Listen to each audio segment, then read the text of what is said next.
Welcome to Celestial Insights, a weekly podcast that brings the stars down to earth. I'm your host, astrologer, coach, and intuitive Celeste Brooks. My purpose is to provide practical, unique, and insightful guidance to help you navigate the energies of the week like a boss.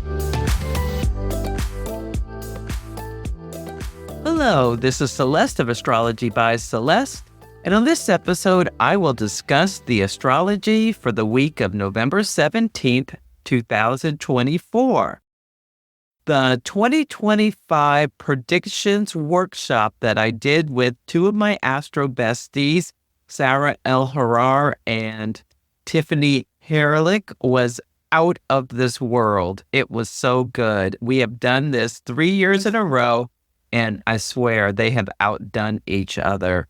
I feel so honored to be part of it, and Sarah went deeply on each of the outer planet transits that are changing signs and talked about historically some of the things that have come up previously. It was a masterclass on astrology and looking at it through a historical lens, as well as predictions of what is going to be coming up. I focused on the retrogrades, and Tiffany did a phenomenal job of outlining what we can be expecting with the upcoming eclipses now that the nodes will have changed signs, so the work is different. So I highly encourage you, if you have any interest, to buy the recording. It was almost 3 hours. It has a lot of predictions as well as cities to be aware of, and it was just spectacular. I will certainly watch it again myself. I'll also put a link in the show notes for an Instagram post about some of the predictions that we come up with last year that showed up this year and in what form they showed up in. So definitely check it out. There's a link in the show notes if you're interested. Next Sunday will be the Sagittarius New Moon Workshop. And as always, these new moon workshops are great to prepare for the upcoming lunation and include guidance about intention setting. And I do hot takes on people's charts, as many as I can. And for this next one, both Mercury and Mars are going to be going retrograde. So we will talk about what may be showing up for us on an individual level as well as a collective level in the workshop. So there's a link in the show notes. You can also go to my website, astrologybyceleste.com, and get the recording for the 2025 predictions or sign up for the New Moon Workshop. First, let's take a look back. I'm recording this on November 12th. So before the full moon, I don't know what happened at the intense full moon. But one of the things I said last week when I was talking about Mercury and Sagittarius square Saturn in Pisces, Mercury communicates and Saturn rejects and excludes. And I talked about how people were going to be canceling Thanksgiving plans. And Jesse, I believe his last name is Waters, he's a guy on Fox News, and he's had his mother on his program before, and she was very disappointed in him on his latest, very offensive thing he was saying, and she doesn't like the way he conducts himself, but as part of his job. Anyway, he talked on a segment about how he has been uninvited from Thanksgiving and that his family is going to be taking space from each other. He was allowed to come over on Black Friday, but he decided he's going to go to Best Buy instead. So that's an example in the collective of what is happening across the nation as part of the results of this election. Things started going from bad to really worse almost immediately. I talked about at the new moon in Scorpio Mercury was in Scorpio, trine Mars in Cancer. Mercury takes on the nature of what it is what is talking to. It was also sextile Pluto in Capricorn. So Mars and Pluto, its higher octave, are both energies that can be attacking. And it was either the next day or the day after the election where Donald Trump was declared the winner that Black people across the country, kids as young as school kids, there was a girl who was 12 years old, a lot of university students, as well as working professionals, received texts on their phones which called them by name and said that they would be picked up the next day and they would need to report to the nearest plantation to pick cotton because they are going to be slaves. And this occurred across the country. The FBI and local agencies are trying to track down who was the originator for this text campaign, this text hate campaign, but it's in line with the energy. Also, there's been reports about boys in schools, my understanding mostly like high schools, telling women, your body, my choice sort of thing, as well as it's been amplified by some of these right-wing social media influencers. And Mars has now moved into Leo, and I saw on Instagram a woman who shaved her head. So as a statement of fighting the patriarchy. So Leo is associated with the mane. Leo is looks like a lion, and a lion has a mane. And people with strong Leo signatures, especially Leo risings, often have really beautiful hair. And Mars severs and separates, and so she shaved her head. So that was another way we saw the astrology show up. I think we're going to be seeing more and more of that. In fact, it's one of my predictions for the upcoming Venus retrograde. We're going to see fashion statements about women using fashion as well as their physical beauty in order to make statements about their still having their own ability to assert their own selves, even though, the United States has chosen its new leader. The theme of the week is the pickup artist, and there are three big things I want you to think about as we navigate this week. The first is that Pluto has entered the sign of Aquarius until 2044. Now, it first entered Aquarius in March of 2023, but went back into Capricorn a couple of times to finish up some work before it moves into Aquarius permanently for the next 20 years. You can go back to episode 36 to dive deeper into what I talked about we may be seeing when Pluto moved into Aquarius, but now here we are, we've gotten a taste only to the first degree, so the energy is still very new, but let's talk about what the planet does and what the sign does. They're both extreme is a word that you can use for both of them. Now, Pluto is the transformer. It eliminates, it unearths, it has a volcanic force. Pluto rules volcanoes. I love this quote. I wish I knew who said it first, that it has the effect of a tsunami, but moves at the speed of a glacier. The Lord of the underworld. It takes 248 years to orbit the sun, and it spends about 11 to 30 years in a sign. So it was in Capricorn from 2008 up until November 19th, when it moves out of Capricorn for the last time for 248 years. It's a planet of intensity, power, obsession, rebirth, transformation, and transformations that are non-negotiable. It rules wealth that comes out of the earth. Its positives are it's cleansing, it's healing, it's regenerative. People who have strong Pluto energy, I've heard stories about, had very serious illnesses, even cancer, but through the force of their will and their energetic forces could heal themselves from, situations. Pluto turns excrement into fertilizer. So it brings up the ugly, ugliest things in order to expose them, in order for them to be dealt with. Pluto burns things down to the studs in order to be rebuilt. The negative, it's very cruel, brutal, sadistic, destructive. Nuclear energy is plutonic. It's the destroyer.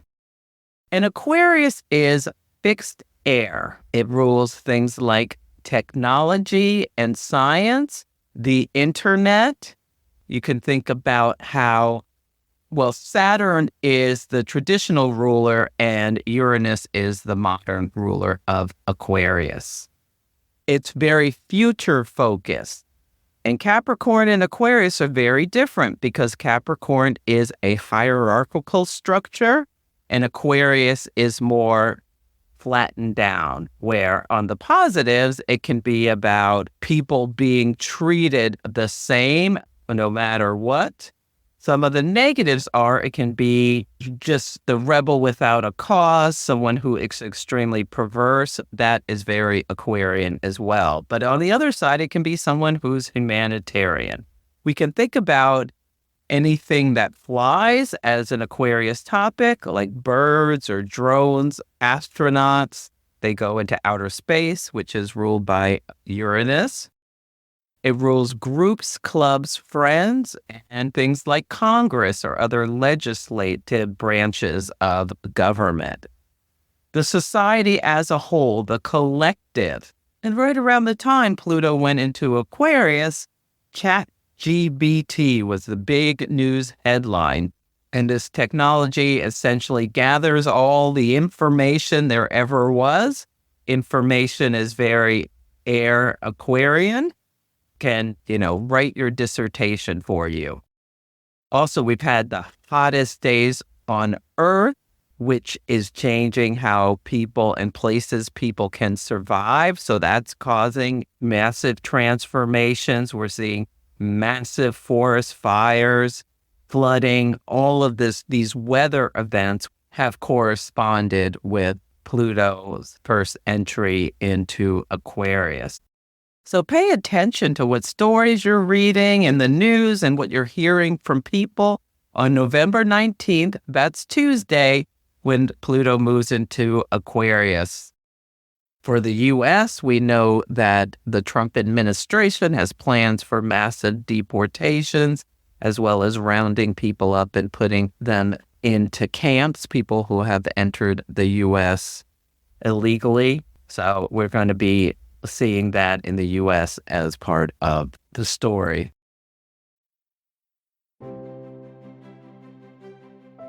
Your cosmic advantage begins with the Wise Skies digital calendar.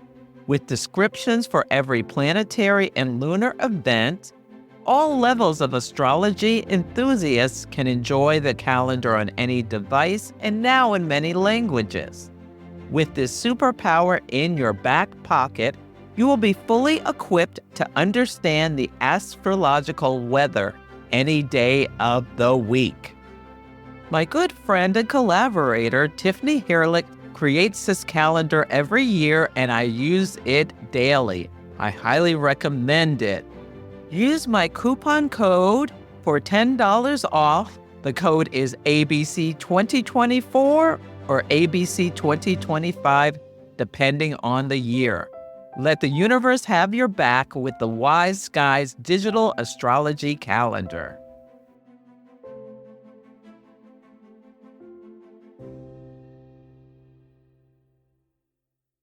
The next thing I want to make you aware of is that Sagittarius season is November 21st through December 21st.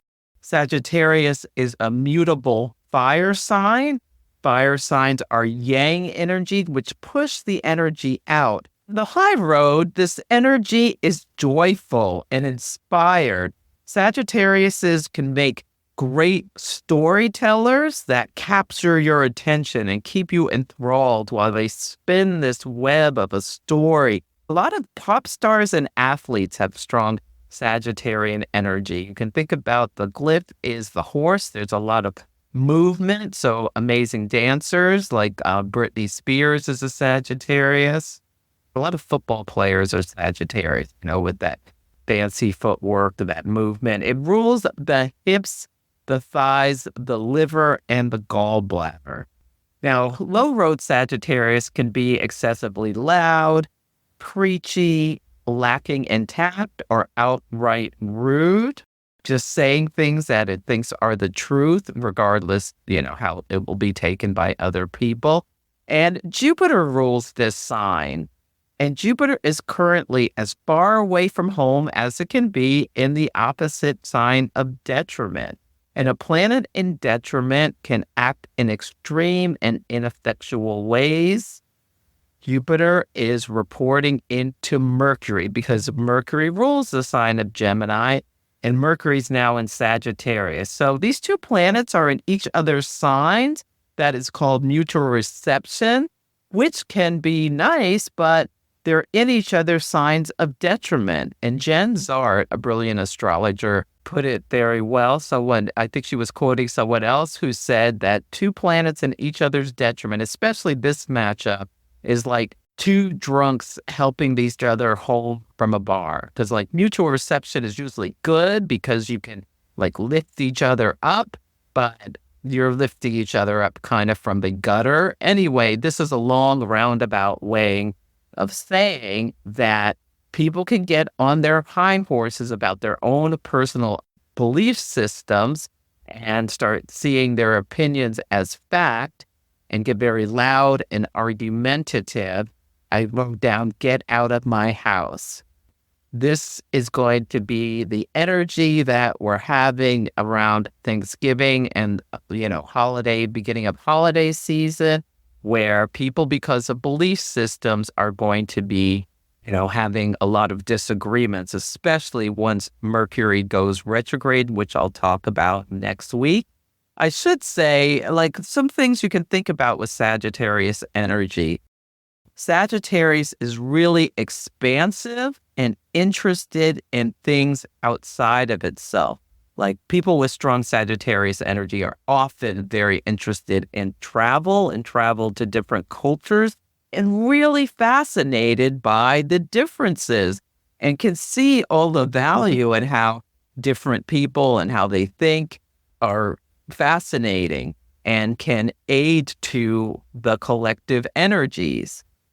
Sagittarius is what's called quincunx, the signs of Cancer, which it is a cardinal water sign, and Taurus, which is fixed earth. Quincunxes are it's in your blind spot. You can't see it. It's hard to understand. And you could think of, Cancer. Cancer is the sign of home, family, and foundations. Cancer is very insular, whereas Sagittarius is very open and expansive. People with strong Cancer can be that's that get off of my lawn energy on a shadow side. When you think about countries and homelands, they're Cancerian. And Taurus is a sign of stability and wanting things the same. I'm a Taurus sun. I eat the same breakfast every day.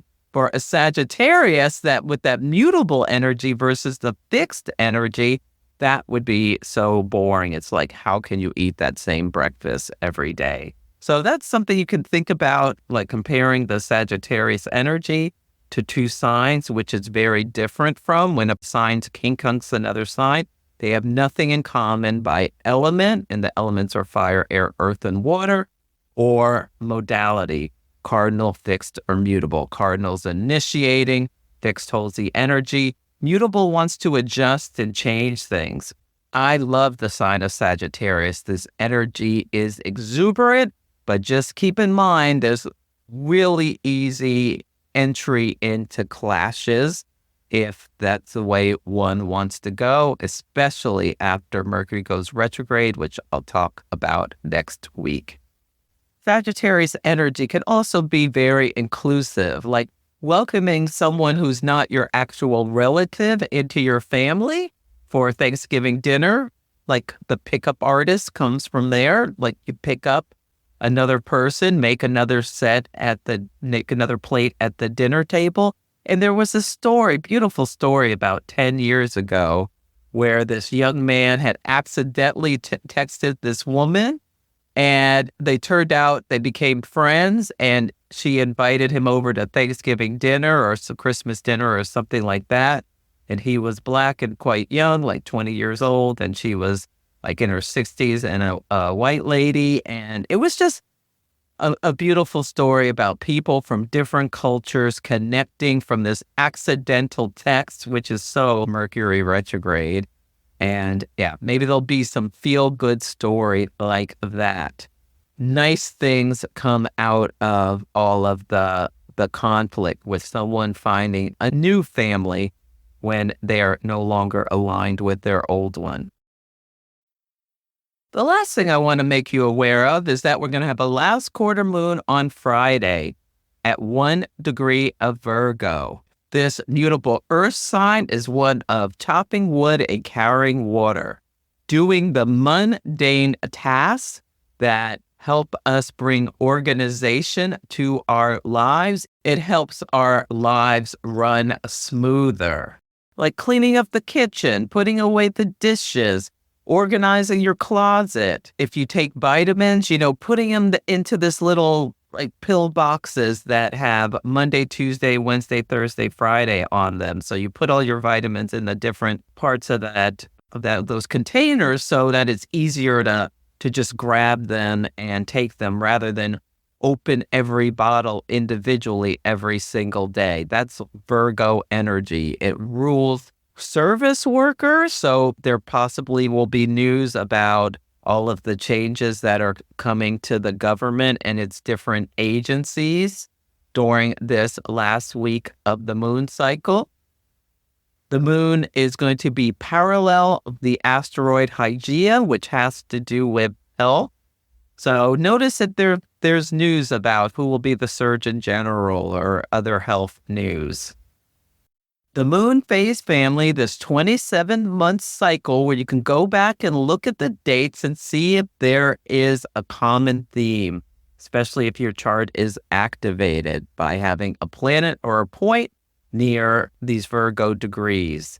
So the new moon, where the sun and the moon were both at 4 degrees of Virgo, was on August 27th, 2022.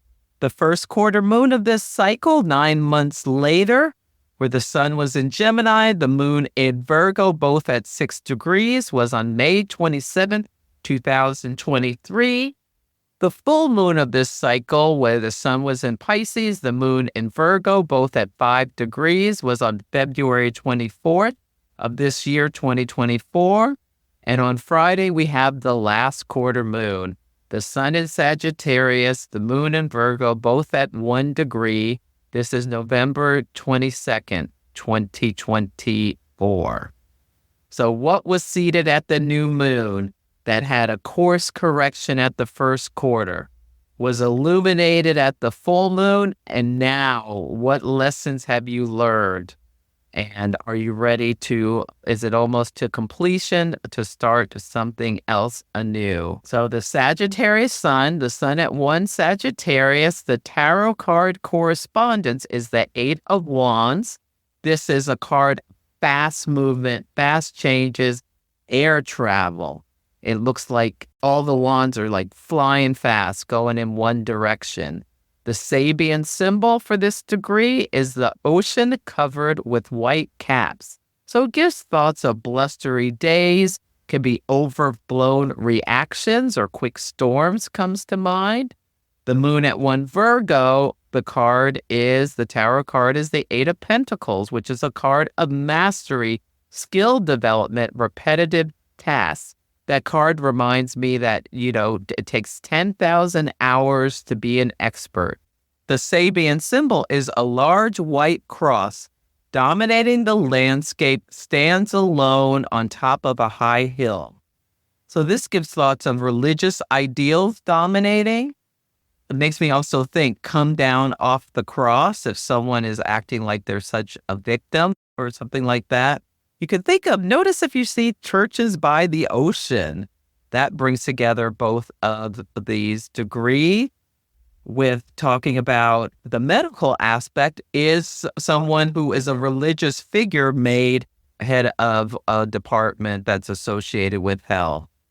This energy invites us to get organized. Think about our health. When you go to the store, maybe if you're going to the store to start gathering ingredients for Thanksgiving dinner, because it will be under this last quarter phase, you may be thinking, ooh, I want that fattening cake. Sun in Sagittarius. Sagittarius can overindulge, but squaring the moon in Virgo, you're thinking, ooh, my cholesterol has been high. Why don't we have fruit for dessert? That could be some of the things that people are going on intellectually at this last quarter moon. Oh, or my spouse has a problem with his blood pressure. I shouldn't put all this sausage in the stuffing. Let's just put mushrooms in the stuffing or something like that. Could be some of the things that people could be thinking about. Virgo energy also on the shadow can be perfectionistic and overly critical. So think about that as well. It's going to be on like Donkey Kong at some households during Thanksgiving. Thankfully, mine won't be one of them where there's going to be all this conflict and people saying things to each other. Oh my goodness, this energy is really kind of loud. If you are embarking on a new journey, experiencing a major life event, feeling stuck, trying to make a difficult decision, or just looking to make positive changes, astrology can provide life-changing insights. There are several ways to work with me. You can come for a 60 or 90-minute astrology consultation depending on your needs. Engage in longer-term cosmic success coaching where we work together on a 3-month basis to help you overcome blocks, improve your life satisfaction, build better relationships, accomplish your career goals, and understand yourself better using the tool of astrology. Or mystic mentoring if you're an aspiring astrologer and want help with chart analysis techniques. Go to astrologybyceleste.com to check out my offerings. If you have any questions, you can email me at celeste@astrologybyceleste.com. On Sunday, the word of the day is triggered. The moon meets Jupiter. They're both at 19 degrees of Gemini. And Jupiter is a benefic, but it can just make everything bigger. And in Gemini, you can think about this as an mutable air energy.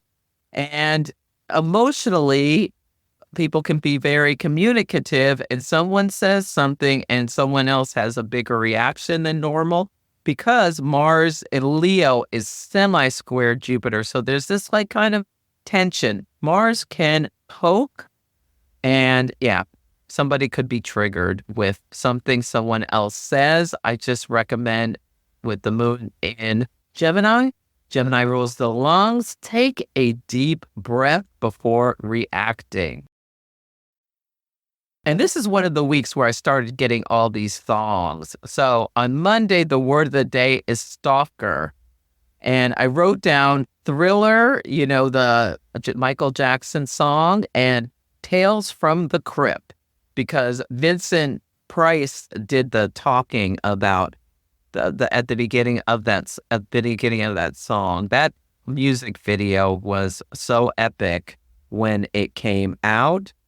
On this day, the moon will move into the sign of Cancer at 12:49 a.m. Pacific time. The moon is at home in this sign. This is a great time to just do a body scan, see how you're feeling emotionally. Maybe drink some extra water, take a bath can be some things that you think about doing. And on this day, which I'm really fascinated by, is that Mercury in Sagittarius is going to be opposite Jupiter retrograde in Gemini. They're both at 19 degrees in the sign of each other's homes. So mutually receptive by detriment, but oppositions are so far apart from each other. I wrote down Andrew Tate. This gave me the pickup artist energy, but I just wrote this down. I got this image of these two planets in opposition, but able to mutually aid each other, like two guys at a bar, like they're seeing someone, seeing some woman, one really likes her and the other is going to like bump into the woman so that she bumps into the other guy, giving Mercury and like Jupiter and Gemini. Jupiter can be somebody who's kind of like bigger or a little heftier, and he bumps into the woman, she bumps into the Mercury and Sagittarius guy, and he says something really charming. Sagittarius can be great storytellers, and he says something really witty and something, and now they're chatting. And then they make a date, and this is the love story that is told at the wedding 9 months later, maybe. The sun in Scorpio is trying Neptune retrograde in Pisces, both at 27 degrees. Neptune's a higher octave than Venus. This can be like, ooh, they're in love. They meet cute, they're in love. And on this day, there's a disseminating moon at 12 degrees of Cancer. So that kind of came to me with this. And I actually had written down Andrew Tate, who's actually the kind of this gross bro type, decided to make it a happy story with the sun trine Neptune. On Tuesday, the word of the day is Furiosa. And the song Fast Cars by Tracy Chapman was playing in my head. But I also wrote down Mel Gibson, because this gave me when he got arrested for his DUI and he was pretty rude. That's very Mercury opposite Jupiter. And Mercury in Sagittarius on this day is trine Chiron in Aries, both at 19 degrees. So this can be saying something fiery where it's really not in your best interest. Chiron is the wounded healer. Aries has to do with I am. So Mercury and Sagittarius saying something that's really not in your best interest out of kind of anger, and you could be maybe somebody's a little bit furious. This is the day Pluto enters Aquarius. So pay attention to the news. Drag racing. Notice if you see anything about drag racing. This is a day Venus and Capricorn sesqui-squares Uranus and Taurus. This could be someone gets a proposal for marriage and they say yes only because of the resources. They marry for money. That could be Venus in Capricorn. Or they get a proposal by someone who they know they're going to have to be the main breadwinner, or someone much older than them. May-September relationship comes to me. On Wednesday, the word of the day is luxury. The song Fancy by Iggy Azalea is playing in my head. So, that ring is so fancy. They may be saying yes. And this is the day the Leo moon starts at 5:50 a.m. Pacific time. I love a Leo moon. This fire energy is joyful and it can seek luxury, and it rules things like celebrities and things like that. Now, there could be a little bit of irritation on this day. The moon and Mars meet at 4 Leo. That's actually on moon of Israel. There may be some news about Israel on this day, but moon Mars could be, you eat in Leo, a spicy hot pepper, and it upsets your stomach. The moon rules the stomach. Mars is like spicy things. On Thursday, the word of the day is supersonic. There's a song by Salt and Pepper. So that was the song was playing in my head, and that's the word of the day.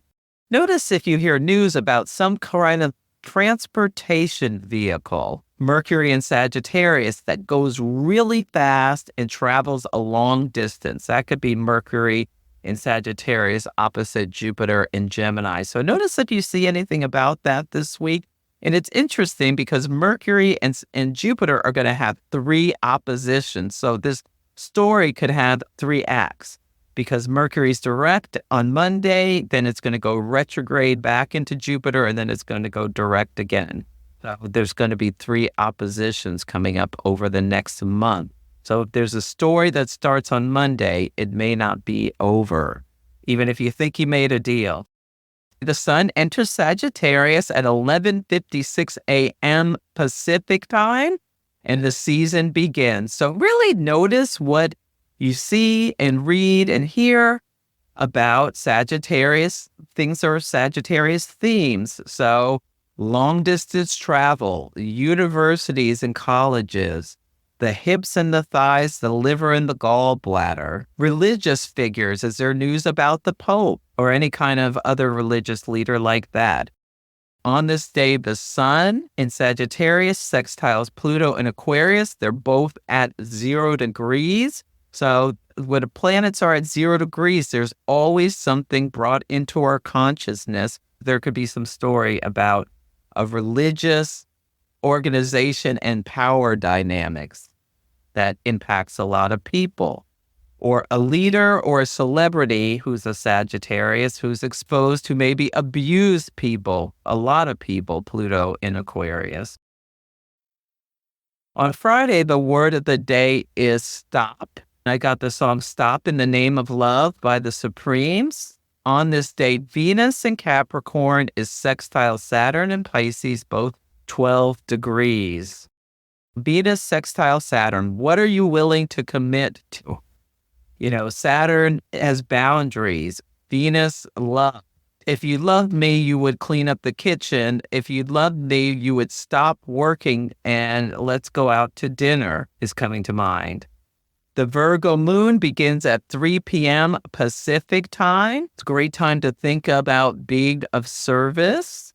And then we have the last quarter moon at 5:27 p.m.